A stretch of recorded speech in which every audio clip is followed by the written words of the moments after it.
Oh, hello. What's that? We're back? We're back with another classic Phone and Scarab video. Not only that, but we're back with another wishlist video. The upload consistency has been ridiculous since I have pretty much started doing nothing with my time except making YouTube videos and screenwriting, so I'm vibing out. I also still make fantastic coffee. So the other day I made a tweet asking what you guys would like to see from a Red Dead Redemption 3, a third game into the storied Rockstar franchise. And as always, if you'd like to be involved in these videos in future, then make sure to follow me on Twitter at @FoundedScarab. Now, Red Dead Redemption 3 is something that a lot of people have spoken about for a long time, and although we haven't had confirmed reports that it's happening, considering how much money Red Dead 2 made Take-Two, I highly doubt they're going to pass up on the opportunity to make a third. So first things first, we're going to start off with Tyler, aka Tynamite, aka my dad, if you know you know, who says, a Jack sequel is the only option if it's Red Dead Redemption 3. Thematically, it has to mirror John, Sins of the Father type deal.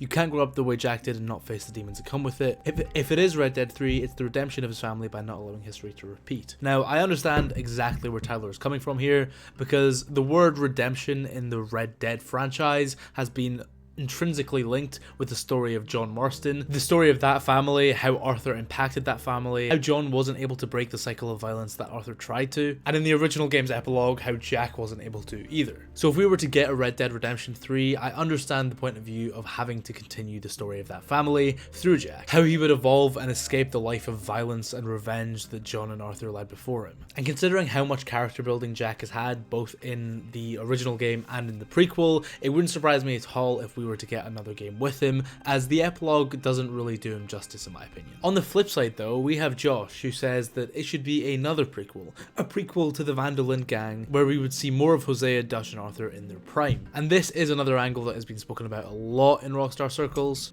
I said Rockstar circles as if I meant like dev teams, I kind of just meant Twitter. But yeah, a game where we could see the rise of the Vanderling Gang, we could see a young Hosea, Dutch and Arthur travel around the West, robbing, looting, general outlaw activities, which would eventually culminate in the oh-so-infamous boat heist. However, considering we know a massive amount of details about the Blackwater boat heist, as well as, you know, every single thing that happens following it, I don't really see another prequel adding much in terms of character depth or story. Although it would without a doubt be a lot of fun to play in the prime of the Wild West, in the prime of these characters' lives, truly embracing the outlaw fantasy as opposed to the tail end of it in Red Dead 2. With these characters specifically, I don't really see another prequel doing too much to add to them. Which is why Tony, aka Lopsided Grub's idea, in my opinion, is a fantastic one. I think going further back to the 1870s could be cool. This time was really peak Wild West and the decline hadn't really started yet like we see in Red Dead 2. Maybe create a whole new character and tell something new. I feel like we're done with Dutch's gang.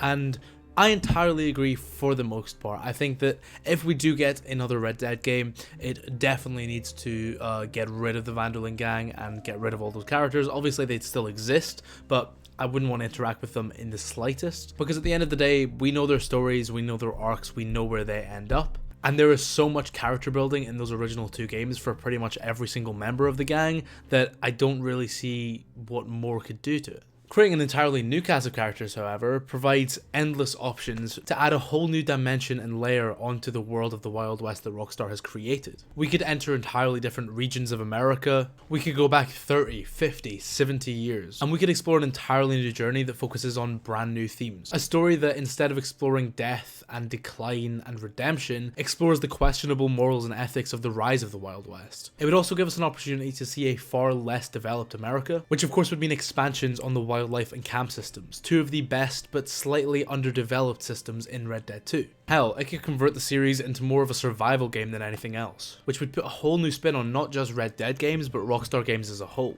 Up next we have Verdsauce, who says, I'd like to play as Sadie in South America and see what she did there. And as much as I completely agree, and I would have loved to see that, as well as what Charles did in Canada, that should have been single player DLC for Red Dead 2. And the fact that we never got single player DLC for Red Dead 2 is something I might make a video on in itself, because it is still heartbreaking to this day. Now personally, I never thought the Red Dead Online was a good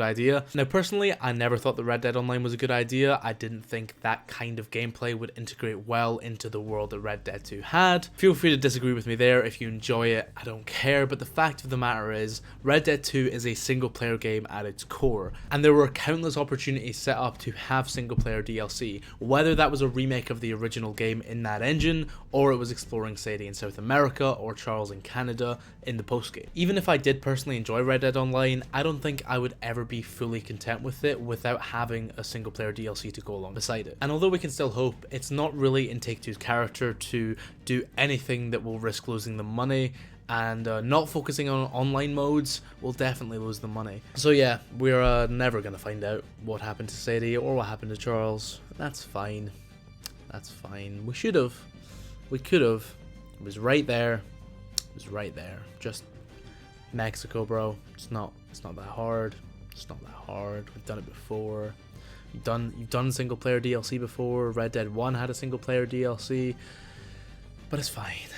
Next up, we have Mario5380, who says something similar to Tyler, and he says that Redemption is about the Marston and Vanderling Gang tragedy, so it has to be related. I don't want more Red Dead Redemption. Continue Red Dead, but no Redemption, and I entirely agree. I am a real stickler for titles and naming things and naming conventions. If you know anything about Assassin's Creed, you know that that frustrates me to no avail. And the fact of the matter is, Red Dead Redemption is done. The story of it is finished. In my opinion, although I'd be fine with another Red Dead game, it needs to have a different subtitle, as Red Dead Revolver did, Red Dead Redemption, who knows, Red Dead Revenge, Red Dead Revival, whatever it may be. I mean, Rockstar and Take-Two won't do it because Red Dead Redemption is a brand name and it will make them money, but yeah, please don't call it Redemption if you're not going to make it about John and Arthur and Jack, please. Thank you. As you can probably see by now, most of these are story focused because, I mean, Red Dead 2 is a perfect game in every conceivable way and the gameplay system should be exactly the same. Nicky Jakey, you're definitely not watching this. I love your videos, but shut the fuck up about Red Dead gameplay. It's good. Good. Aidan Robertson says, give us the time of Dutch's journey from where he left John and Sadie on that mountain to his eventual reappearance in Red Dead 1. Now that would be quite an interesting angle to go from, although I don't know if it would necessarily incorporate well into a game. I do want to see that story in some form because it is kind of up in the air as to what Dutch did after that moment. Obviously, he kind of left the West for a while, built up a small army for himself, and although there's bits and pieces of lore here and there, it would be really interesting to see that whole cohesive journey and see his descent into madness post Chapter 6 and post Epilogue. That being said, wouldn't want to see that as the full game, as again, we know exactly where it's going to take him, and is there enough content there?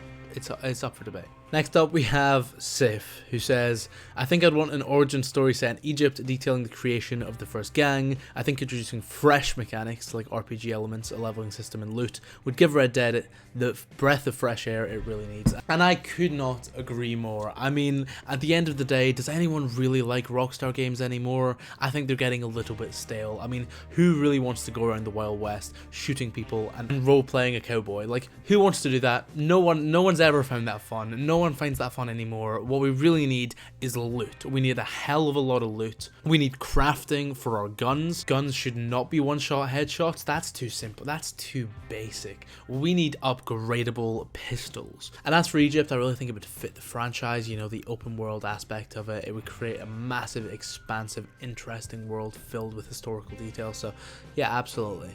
Sif, spot on as always. Next up we have Eddie, who says if they can make it under 1,000 hours this time, that would be great. And Eddie, if you didn't know, is a massive fan of the 4.5 hour long Zack Snyder's Justice League. So once again, shut the fuck up. Next up we have Below Average Dude, who says we have to play as Arthur's father, and when he dies we switch over to Arthur. That's weird. Because, like, Arthur's father wasn't really anyone. I mean, he was... Yeah, no. That's weird. No? Don't do that, please. And with that being said, that is all our suggestions for today. But if you have any, or if you agree or disagree with any of these, let me know in the comments down below. I'm really interested to see what you say, because obviously this is a topic that could come to life one day. So it'd be really interesting to get a gauge of like how the community feels about this potential game. With that being said though, if you did enjoy the video, make sure to hit like, and if you're new here and want to see more content like this, make sure to subscribe with post notifications turned on. If you want to support the channel, my Patreon link is in the description. And with all that being said, I've been Joe, aka Founder Scarab, and I will see you in the next one.